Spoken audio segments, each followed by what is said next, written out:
ng anything worldwide. Worldwide, baka dyan po mayroong ilang kabagalan ha. If ever meron kayo ipapublish na something kung kayo mga nasa online world, social media, broadcasting, publishing, yes po, dyan po yan.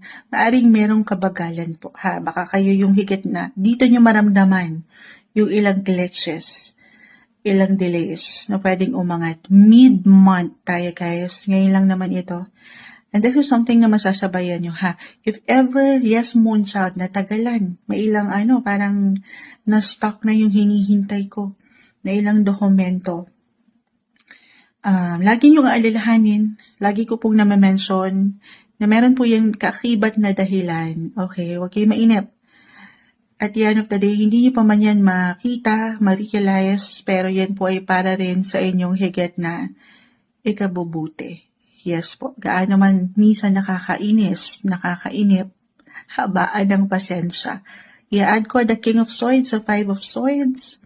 5 and 5 actually. Meron ba kayong nakikuha ko yung energy ni the world? Meron ba kayong ilang laban sa hukuman.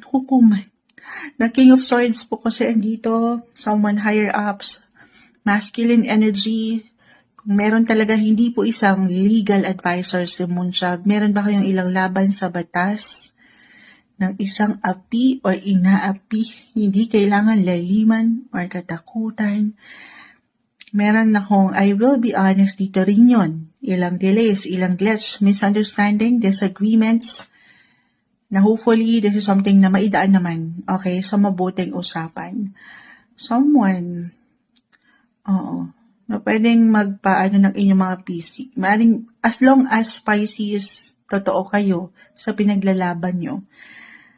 Okay, honest lang kayo, pawang katotohanan lamang, wala kayong dapat ikabahala.